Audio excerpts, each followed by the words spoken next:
Olá, seja bem-vindo à Bela Confraria Psicanalítica. Este é um espaço dedicado à reflexão séria e profunda sobre a mente humana, a clínica psicanalítica e os desafios subjetivos de nosso tempo. Na aula temática de hoje, vamos explorar mais um assunto extremamente relevante para quem se interessa por psicologia, psicanálise e pelos fenômenos que atravessam a vida contemporânea. Então, se você ainda não for inscrito no nosso canal, aproveite para se inscrever agora mesmo, ativar as notificações e depois, ao final, compartilhar este conteúdo com quem mais se interessa por esses temas. Agora, vamos para a nossa aula. Nossa aula temática vai falar sobre psicanálise dos contos de fadas, entendendo o inconsciente através da história. Vale ressaltar, caros alunos, que não vamos aqui abordar obras específicas, seja do desenho, do cinema, do teatro, não. Vamos aqui falar sobre os fundamentos dos contos de fadas, no que é consenso mais geral, sem nos deter em determinada obra, por mais bem feita que possa ter sido, por mais fiel que possa ter sido as histórias ditas originais. Nós vamos aqui abordar os fundamentos e a importância dos contos de fadas, assim, até na geração do psiquismo das pessoas. Afinal de contas, é a arte que imita a vida ou a vida que imita a arte? Vamos então adiante com a nossa temática. Fundamentos da psicanálise e sua relação com a literatura. Tema bastante interessante, importante, porque nós vamos falar aqui brevemente sobre alguns fundamentos da psicanálise e ver como que eles podem interagir e o quanto desses fundamentos estão imersos efetivamente nos contos de fadas. Muito bem. Principais conceitos da psicanálise que são aplicáveis aos contos de fadas. Sabemos que a psicanálise tem muitos conceitos fundamentais, mas esses daqui são em específico pensando nos contos de fadas. O primeiro, obviamente, o inconsciente, como não poderia deixar de ser diferente, já que o inconsciente influencia pensamentos e comportamentos além da consciência consciente humana. Ok? Então, claro que existe muito fundo de inconsciente em qualquer conto de fadas. Então, atos falhos, xistes, sonhos e tantas outras expressões, sintomas, linguagem, tudo está ali sendo dito de uma forma com outros tipos de representação. Mecanismos de defesa também, que protegem o ego da ansiedade e conflitos internos. Veremos muito disso permeado nas histórias.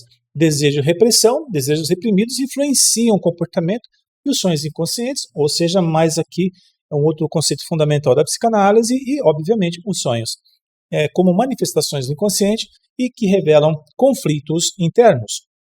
Adiante, qual a importância das narrativas simbólicas? Por que elas ganham tanta potência? Por que elas têm essa característica de elas comunicarem alguns conceitos diferentes para pessoas diferentes? A pessoa vê uma obra de contos de fadas e depois ela interpreta de um jeito, outra pessoa viu a mesma obra e tem uma outra percepção. Tudo isso é próprio das narrativas simbólicas, porque elas expressam uma espécie de inconsciente coletivo individual por meio de representações simbólicas profundas. E cada pessoa faz uma conexão desse simbolismo todo de acordo com o seu inconsciente. Comunicação de conflitos internos. Os símbolos nas narrativas ajudam a comunicar conflitos internos e desafios pessoais de forma indireta e muito poderosa. E, é lógico, a conexão emocional e reflexão. As narrativas simbólicas, elas facilitam a conexão emocional e promovem uma profunda reflexão psicológica no leitor. Alguns se emocionam, outros ficam indignados, outros eles compram as narrativas, eles impunham as mesmas bandeiras das personagens dos contos de fadas. Vamos ver então, a partir de agora, a origem e a função dos contos de fadas.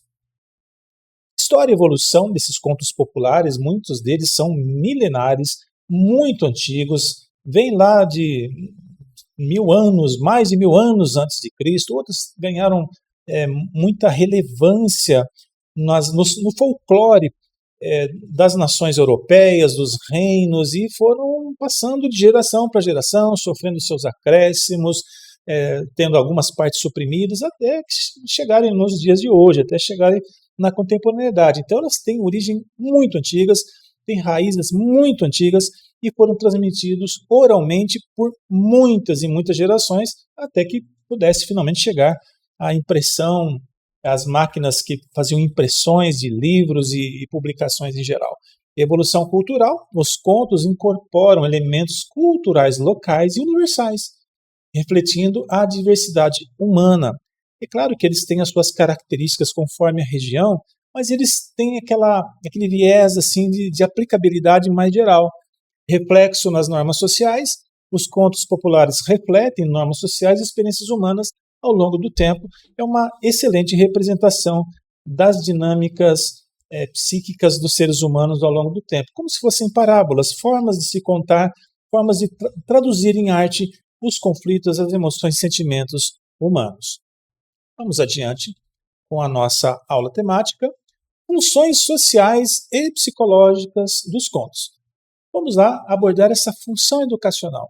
Os contos orientam comportamentos sociais e emocionais, ensinando valores importantes através da narrativa envolvente e às vezes substituindo uma figura de uma mãe, de um pai por um animal, um urso, um lobo, um leão, ou até outras coisas, uma nuvem, uma árvore, com representações daquelas figuras que podem ser figuras ameaçadoras, protetoras, provedoras. Então, os contos de fadas, eles ilustram este inconsciente, eles ilustram o desejo, ilustram até os medos. Função psicológica, contos ajudam a enfrentar, portanto, os medos e conflitos internos, utilizando a fantasia, o simbolismo, promovendo equilíbrio emocional, porque quase todos eles têm lá o tal do final feliz, ou então viveram felizes para sempre, ou então trazem ensinamentos profundos que podem ajudar o público a fazer uma autorreflexão, uma autocrítica e até se colocar numa posição de que o que acontece com ele pode acontecer com qualquer pessoa, que aquele drama ou conflito que a pessoa possa estar vivendo não é algo só dela, como se ela estivesse num processo condenatório. Mas aquilo vai dizer que são coisas da vida, acontecem, mas que com coragem, com força de vontade, com disposição, se alcança objetivos, se tem vitórias. E isso é bastante rico dentro do universo dos contos de fadas. E os contos de fadas também transmitem valores e ensinamentos. Temos valores culturais e éticos, porque eles são importantes e eles moldam o comportamento social. É claro, todo pacto ético é o pacto da boa convivência ou de uma inteligência que se compartilha para que todos possam ter um bom proveito no convívio, né, para o bem comum. Temos os modelos de comportamento, eles oferecem exemplos de coragem, justiça, amor e perseverança para orientar ações e decisões, desenvolvimento individual e social, já que os ensinamentos ajudam no desenvolvimento pessoal e na convivência harmoniosa em sociedade.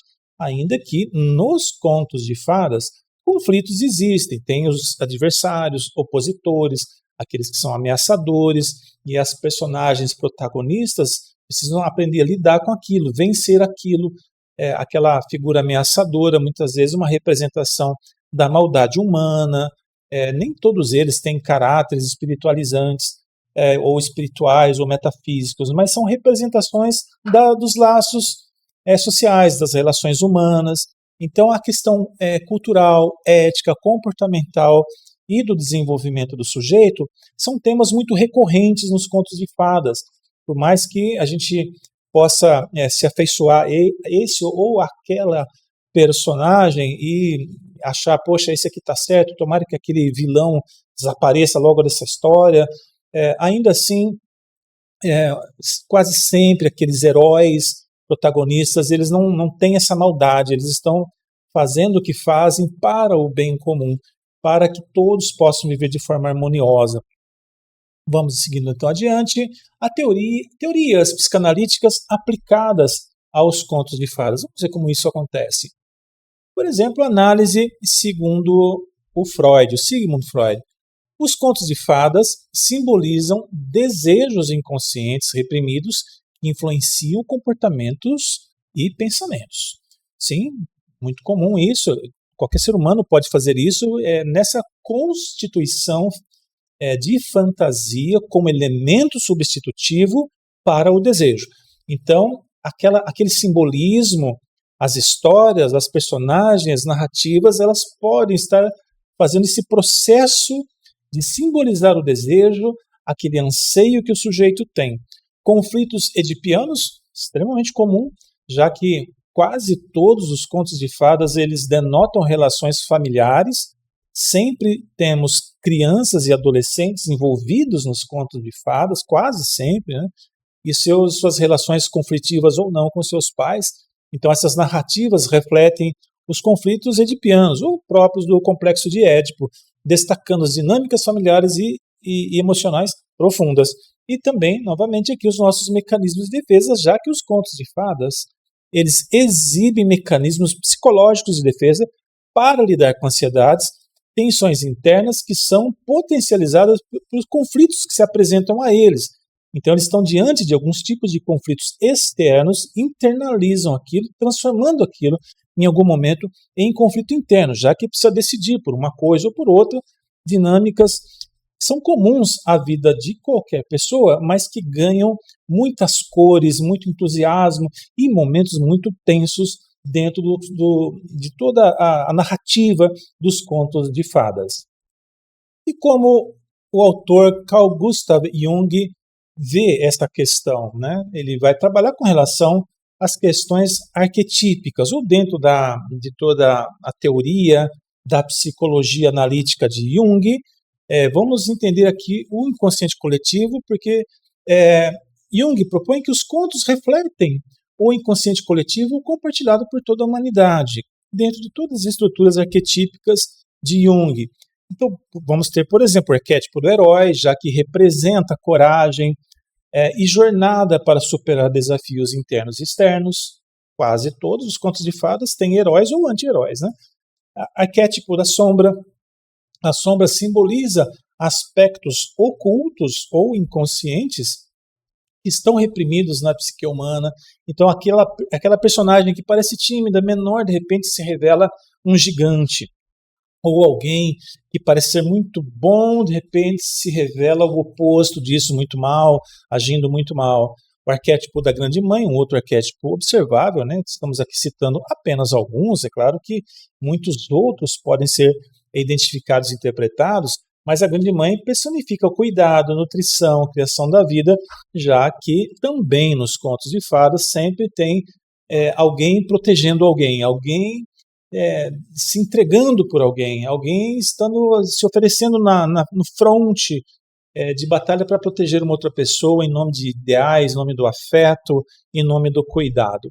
E, por último, nós temos aqui as contribuições de Bruno Bettelheim, que também é uma grande referência quando se fala de psicanálise dos contos de fada. Ele vai enfatizar que eles são cruciais para o desenvolvimento emocional das crianças, tem o enfrentamento dos conflitos internos, então essas histórias permitem que as crianças enfrentem conflitos emocionais internos por meio de simbolismos e, obviamente, o amadurecimento psicológico. A fantasia nas histórias ajudam as crianças a amadurecer psicologicamente de forma saudável. Então, a criança, talvez ela nunca teve contato com um conto de fada, mas ela cria suas próprias narrativas, ela faz o seu próprio conto, ela assume personagens, ela nomeia ali os seus brinquedos, os bonecos e bonecas, ela vai criando a sua própria história, a sua própria narrativa, porque tudo isso é uma simbolização importante.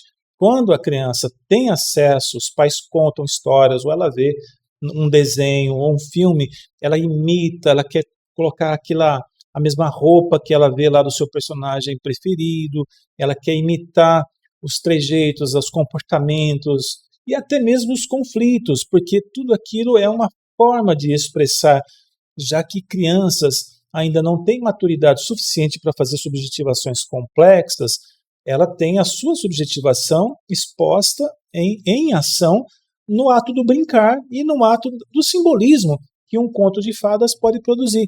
Então, para as crianças é extremamente saudável a brincadeira, a fantasia, o acesso aos contos de fadas. É claro, cada família, obviamente, define como quer apresentar isso para os seus filhos. Nós dizemos aqui que essas representações simbólicas contribuem muito para o amadurecimento psíquico, para o desenvolvimento da criatividade da criança, da iniciativa, do manejo das próprias emoções ainda de uma maneira bastante prematura, ou pelo menos ainda rudimentar, mas já vai ajudando a criança a fazer elaborações cada vez mais complexas. Os elementos simbólicos e temas que são recorrentes nos contos de fadas. Vamos abordar essa temática agora. Símbolos e metáforas do inconsciente. Símbolos do inconsciente. Florestas, castelos, espelhos e animais representam aspectos profundos do inconsciente e suas emoções. Então, toda vez que a gente vê essas figuras, essas representações da floresta profunda, dos castelos com seus labirintos e câmaras e tudo mais, espelhos espalhados, os próprios animais, alguns ameaçadores, outros totalmente assim afetivos, representam aspectos do inconsciente, são explorações da mente, metáforas dos conflitos internos. Esses símbolos revelam dilemas internos e conflitos psíquicos na mente humana. Perceba que dentro do conto de fada tem narrativa de conto de fada. Dentro da história tem história. Ou seja, os próprios personagens contam histórias entre si para que eles próprios consigam trazer essas metáforas e resolver seus problemas. Então são histórias dentro de histórias e dentro de histórias, como se estivéssemos numa jornada para o inconsciente, encontrando ali o desejo, a repressão e como isso vem a se elaborar na vida psíquica. Processo de crescimento pessoal. As metáforas auxiliam na compreensão do crescimento pessoal e transformação ao longo da narrativa. Veja o aspecto da transformação exatamente o que permite essas metáforas, essas formas de lidar com os conflitos internos, encarando-os, nomeando-os, dizendo o que é. E os contos de fadas, como representação simbólica, elas ilustram muito bem isso e ajudam a pessoa a ter uma compreensão muito mais lúdica, uma compreensão muito mais visual até, já que ela está em contato com um texto, está em contato com a imagem, então a sua cognição fica muito ampliada e por isso ela tem uma assertividade muito grande na compreensão de tais conflitos. Temas de medo, desejo e transformação. Medos profundos simbolizam as lutas internas enfrentadas pelas personagens nas narrativas e sua vulnerabilidade. Por mais que possa haver uma personagem que é destemida, corajosa, intrépida, ela sempre vai revelar nos contos de fadas alguma fragilidade, uma vulnerabilidade ou mesmo o medo. Porque isso mostra que ninguém é de ferro, que todo mundo tem falhas, que todo mundo precisa do outro, que ninguém é autossuficiente ao ponto de conseguir viver totalmente sozinho, isolado, sem a necessidade de contatos sociais. Desejos ocultos revelam as nossas motivações, aspirações escondidas que impulsionam a jornada do eu e processos de transformação. A transformação mostra o desenvolvimento do eu, passando da vulnerabilidade, não é para a invulnerabilidade, mas para a maturidade.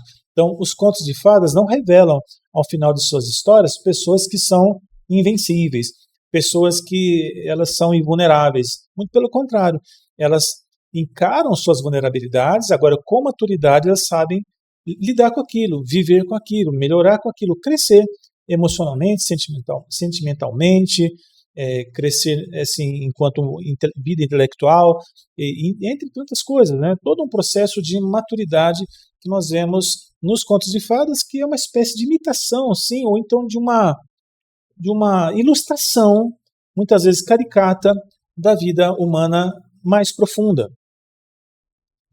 Temos representações de família, de heróis, de vilões.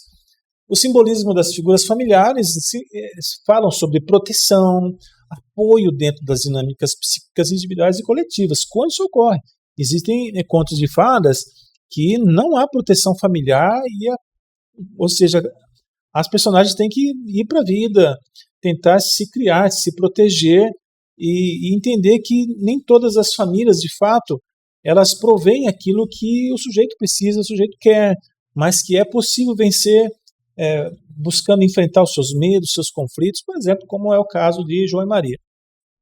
Heróis como símbolos de superação, eles representam a luta e o triunfo sobre os desafios internos e externos na psique humana. Não os previne de outras lutas, mas ajuda que essas lutas não fiquem se acumulando a ponto do sujeito entrar em colapso. Ele aprende a lidar com uma coisa de cada vez, ele vai encaixando as suas vitórias e se preparando para novos desafios. Os vilões dos conflitos internos. E esses vilões representam conflitos e obstáculos internos que precisam ser reconhecidos e resolvidos. Então, o vilão que muitas vezes se apresenta no conto de fadas é só uma expressão daquilo que o indivíduo tem. Muitas vezes ele está combatendo um vilão externo que é a representação do seu próprio conflito interno. Isso também é bastante interessante na dinâmica dos contos de fadas. E o impacto dos contos de fadas na formação psíquica infantil e, quem sabe, até adulta. Processo de identificação e projeção. Crianças se conectam emocionalmente com personagens para entender sentimentos complexos e consolidar a formação do eu, do seu ego. Olha que interessante isso. Recado para pais e cuidadores. Observem bem como a criança reage quando ela lê, quando ela assiste, quando alguém lê para ela, né, narrativas de contos de fadas. Com quem que ela se identifica mais? É sempre uma parte pedagógica importante. Perguntar para o filho, para a filha, qual desses personagens você gosta mais? Gosto desse. Por que você gosta mais desse? O que essa pessoa tem que você acha legal? O que ela faz que você acha que é bom? Né? O que te identificou realmente com essa personagem? Isso é muito importante, porque a criança vê naquele personagem a expressão de sentimentos que talvez ela simplesmente não consiga falar, simbolizar, dado a idade precoce. Então, aquele herói, ou então aquele personagem que está lá, ajuda na simbolização daquilo que está dentro dela. Isso é muito bom. Não é à toa que contos de fadas existem desde sempre na história da humanidade. A contação de história para as crianças. A criança não vai conseguir discutir filosofia de grandes autores da filosofia, né? Hegel, Immanuel Kant, ou de Spinoza, ou de René Descartes. Não tem como você falar sobre filosofia com uma criança de 3, 4, 5 anos. Ela ainda não está pronta para discutir temas tão complexos e tão subjetivos. Mas a contação de histórias, dos contos aqui de fadas, ajudam e muito. É como se fosse uma espécie de filosofia psicanalítica infantil para crianças, porque ela consegue agora projetar sentimentos, elas projetam suas emoções nas histórias para explorar sentimentos em ambiente seguro. Por mais que nos contos de fadas estão lá na floresta profunda, ou estão em castelos com labirintos intermináveis e, de repente, diante de animais assustadores, na representação dentro de casa, ela está segura. Ela sabe que não tem lá o lobo mau, ou então um urso perigoso, um tubarão. Não, ela não tem esses animais ali na casa dela. Então ela consegue representar sabendo que se trata de uma brincadeira, mas que para ela é coisa séria, apesar de brincadeira, é coisa séria, porque ela coloca toda a sua intensidade psíquica naquela história. Ambiente seguro e simbólico, então as histórias oferecem esse espaço simbólico para experimentar e compreender emoções mais complexas que vão chegando aos poucos na vida das crianças e posteriormente também nos adolescentes. Contribuição para o desenvolvimento emocional. Os contos de fada ajudam as crianças a entender e compartilhar sentimentos com os outros, promovendo a empatia, especialmente quando a criança já está ali no complexo de Édipo, na fase fálica, indo para a latência, daqui a pouco entra no período da fase genital ou da puberdade. Então, nessa hora, a criança que tem acesso, que teve acesso, ela já tem uma outra perspectiva empática, já é mais natural para ela desenvolver isso. Controle emocional, já que as histórias auxiliam no manejo das emoções, ensinando as crianças, as pessoas em geral, né, a lidar com sentimentos intensos de forma saudável e não de forma descontrolada, em surto, às vezes perdendo a razão porque foi muito ostensivo na expressão dos seus sentimentos. E auxiliam, como temos falado bastante nesse tema, na questão dos conflitos internos. Então veja que contos de fadas, sim, é uma super representação de conflitos internos e caminhos de resolução. Então eles oferecem modelos para resolver conflitos internos e enfrentar os desafios emocionais que existem desde que a criança sai do útero de sua mãe e vai para a vida, viver a vida. A partir dali, conflitos já estão à porta, já estão querendo invadir esse psiquismo, e quando chega nessa época da fantasia, da simbolização, ainda que pueril, essa simbolização dos contos, das histórias, isso já vai trazendo modelos de maturidade, de desenvolvimento emocional para a criança, para o pré-adolescente, para o adolescente ou para qualquer fase da vida. E é claro, e na psicoterapia infantil, contos de fadas são bem-vindos? Com toda certeza, caros alunos, contos de fadas fazem parte de uma clínica infantil. Não é só o brincar ali com jogos de tabuleiro, com Lego ou com o desenho, a expressão artística através do desenho, mas os contos de fadas eles podem compor, já que a terapeuta, o terapeuta que vai atender a criança, ela pode contar uma história, ela pode pedir para a criança contar uma história de contos de fadas que ela goste, que é preferida dela, para ver como ela consegue fazer essa expressão emocional. Então, os contos ajudam crianças a expressar, e algo riquíssimo aqui, caro aluno, nomear sentimentos difíceis de verbalizar, como medo, agressividade, ansiedade de separação. Tem bastante nos contos de fadas. Como que a criança consegue expressar isso? Os contos de fadas auxiliam nessa jornada de expressão de emoções, sentimentos, ainda que, como falamos aqui, possam ser difíceis de se expressar. Ajuda no enfrentamento dos traumas. As histórias facilitam o enfrentamento de traumas, promovendo compreensão e resiliência emocional da criança. Sim, crianças têm traumas desde sempre. Ela tem alguns traumas que vão se acumulando pelas perdas que ela vai tendo. Na fase oral, ela perde acesso ao seio materno, vai perdendo acesso à chupeta. Depois, na fase anal, ela vai daqui a pouco ir para o processo de desfraude, vai perder aquela fralda. Então ela vai acumulando algumas pequenas perdas que, para um psiquismo ainda em desenvolvimento, pode ser bastante traumático.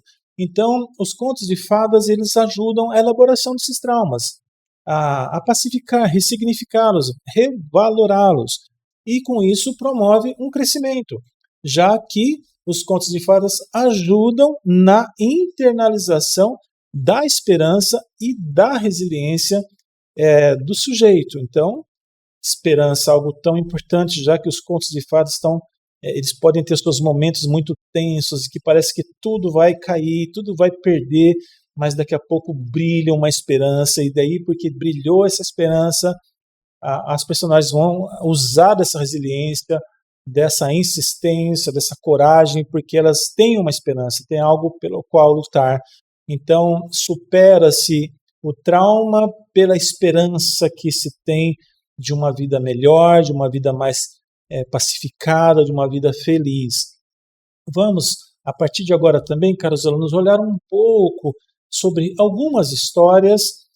Estamos na primeira parte desta aula temática, então vamos ver agora 3 histórias na sequência. Na parte 2 vamos abordar uma história só em específico, que vai ser Alice no País das Maravilhas.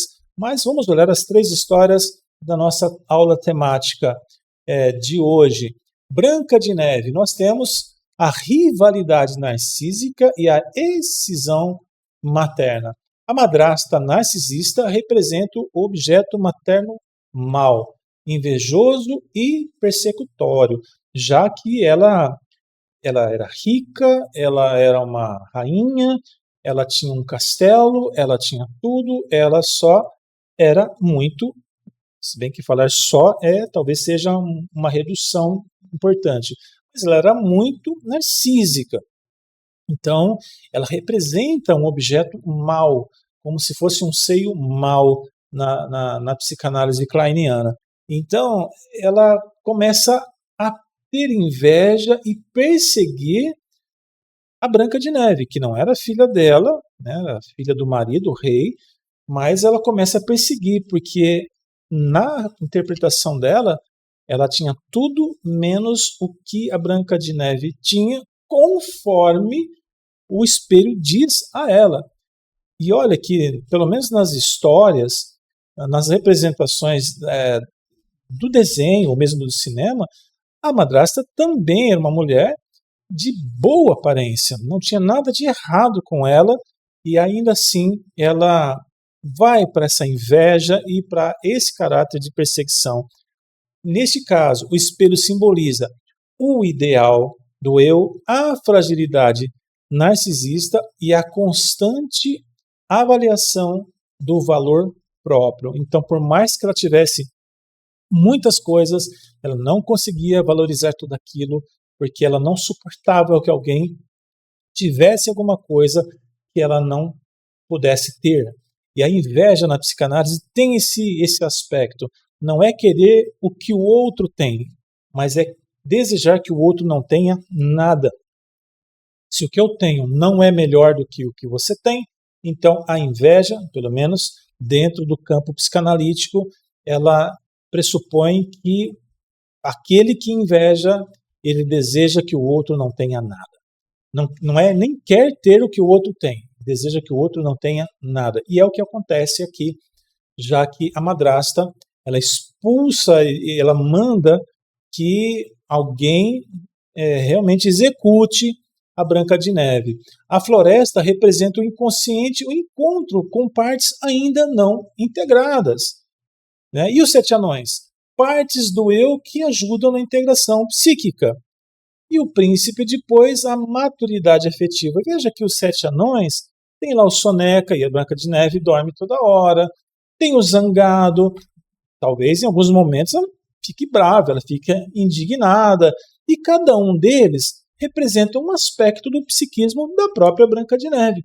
E ela tem que se abaixar para entrar naquela casinha que mal cabe ela ali dentro, está toda bagunçada a casa, ela começa a colocar ordem naquela casinha, então ela diminui, ela se inclina para olhar o que está lá dentro, ou seja, um processo de humildade, de poder olhar para dentro de si mesma. Então agora ela se abaixa, ela se curva, ou seja, ela vê que ela não é uma pessoa imponente, uma pessoa melhor, não, ela se curva, ela se diminui para poder fazer os acertos, os ajustes com um olhar mais atento. Uma coisa é a gente observar algo de longe, outra coisa é eu me inclinar, me abaixar para olhar de perto, olhar as nuances. E é o que a Branca de Neve faz. Ela começa a organizar a casa interna, ainda que cantando, você percebe que ela está feliz de fazer aquilo. E esse é um recado importante para qualquer um de nós, que olha para dentro de si, percebe as suas próprias emoções. No caso desse conto de fada aqui, são 7, né, nesse caso, como se fossem as emoções primárias, né, são 5, mas alguns autores até colocam como 7 emoções primárias, não que haja um correlato direto, mas isso é muito sugestivo de fato, já que ela vai e arruma tudo e conforme ela vai arrumando aquelas emoções representadas em cada um dos anões, ali alguns debatem, alguns rejeitam, alguns aceitam, alguns aplaudem, ou seja, o próprio conflito interno está muito bem marcado ali. E, claro, aquela perseguição, aquele objeto persecutório ainda continua buscando, é como se fosse uma espécie de autoacusação. A Branca de Neve, ela faz tudo o que ela tem que fazer, ela ajeita tudo, deixa tudo em ordem, eles começam a viver em harmonia, mas daqui a pouco vem de novo aquela perseguição, ela começa a sofrer de novo aquela caçada, sendo ela alvo da inveja, sendo ela uma pessoa que precisa ser eliminada. É como se a pessoa não se validasse. Ainda que organizou tudo, parece que ainda é insuficiente ao olhar do outro. Mas aí depois ela acaba tendo ali um efeito, dorme, e depois vem o príncipe, que representa uma maturidade afetiva. Agora ela venceu, agora ela prevaleceu, e agora ela está pronta para a vida, ela está pronta para um relacionamento com as pessoas de fora, porque até então, quais eram os relacionamentos da Branca de Neve? Não é citado no Conto de Fadas. O primeiro relacionamento muito significativo e importante vem no final do conto, que é justamente esse príncipe que aparece, que tenta defendê-la e que demonstra que agora está pronta, já que ela fez a sua arrumação interna, ela lidou com a perseguição, ela conseguiu prevalecer no final, agora ela finalmente está pronta. E isso mostra muitas coisas também, quando as pessoas estão desorganizadas internamente, cheias de conflitos, cheias de más autoavaliações, invalidações, como é que ela vai se relacionar de forma positiva, saudável com alguém com tantos conflitos internos? Então, depois que ajusta tudo, ela sai daquele estado de dormência, de vulnerabilidade, e agora ela vai para o estado da maturidade, em que ela pode estabelecer relações afetivas. Vamos ver um outro conto de fadas muito conhecido, muito famoso também, o conto do Chapeuzinho Vermelho, que fala sobre desejo, sexualidade e também transgressão. Interpretação clássica freudiana. O lobo representa as pulsões sexuais predatórias, vorazes. O caminho proibido representa a transgressão. A ingestão simboliza a captura pelo desejo. E a entrada na casa da avó, regressão ao lugar materno. Assim, Carolina, neste conto de fadas, nós temos essa figura assustadora, perigosa do lobo, que no fim ele olha com desejo para Chapeuzinho Vermelho. Ela começa a interrogar para que esses olhos grandes, esse nariz, essa boca, essa orelha, e aquele lobo com um apetite incrível, querendo se saciar ali, como se fosse um desejo realmente que busca um lugar de realização, de elaboração. Só que ela vai para um lugar materno para lidar com este conflito, para lidar com essa nuance. Quem sabe aquele jovem que está entrando na fase da puberdade, em que os hormônios entram em ação, em que os desejos se afloram muito, e ele não sabe como lidar, é como se aquilo fosse muito ameaçador para esta pessoa vivendo essa experiência física e também psíquica. Nada como voltar para a casa materna, ainda que seja de forma muito simbólica, ou o lugar da família, para se preservar daquilo que parece ser extremamente ameaçador para o sujeito. E ali o desejo ele tenta realmente atacar, ele vai realmente na direção do seu objeto, e aí a Chapeuzinho tem que fugir, correr para cá. O lobo já tinha engolido, em algumas versões do conto, a avó, tanto é que ele se coloca no lugar daquela avó, ele engole, ou seja, ele suprime, ele esconde, ele tira aquela figura que seria protetiva para este desconhecido, para um desejo que para aquela pessoa ali é desconhecido, ela não sabe lidar com aquilo, simplesmente aconteceu, está acontecendo, como pode ocorrer na puberdade, por exemplo, né, na adolescência, pode ocorrer de forma muito potente esse desejo, a pessoa não saber como lidar com aquilo, não saber como representar, simbolizar, nem falar sobre aquilo. Por isso que ocorrem muitas repressões nessa fase da vida.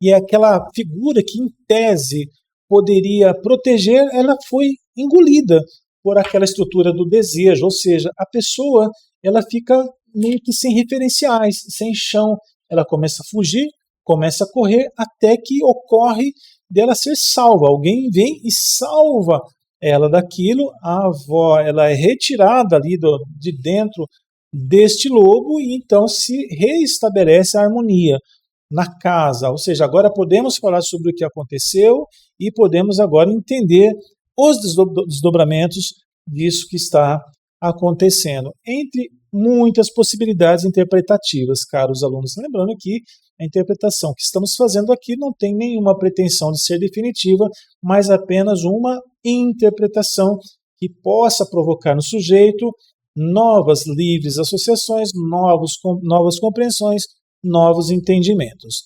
E vamos para o terceiro conto de fadas ilustrativo de nossa aula temática, João e Maria, porque nós temos abandono, fome e também agressividade infantil. Como conflitos centrais, angústia de abandono, necessidade de sobrevivência, canibalismo simbólico, rivalidade e aliança fraterna.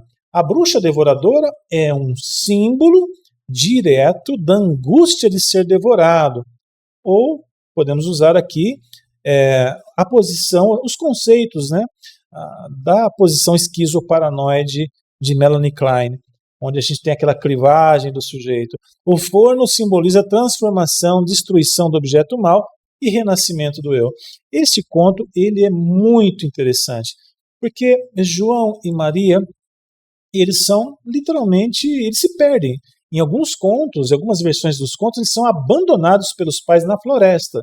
E outros que tentam preservar esse simbolismo muito forte, né, de pais que jogam seus filhos à própria sorte.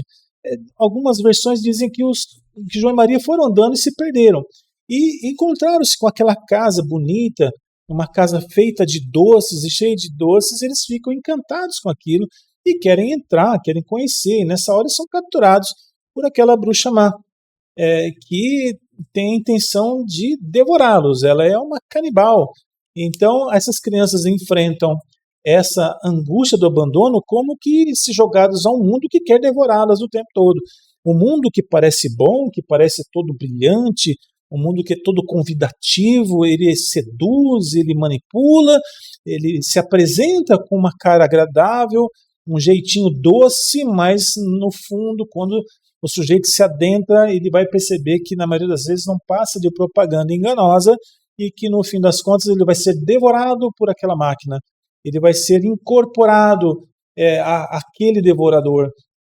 Então existe essa luta agora das crianças que caíram no engano, eles tiveram essa consciência de ver, puxa, a gente caiu no engano.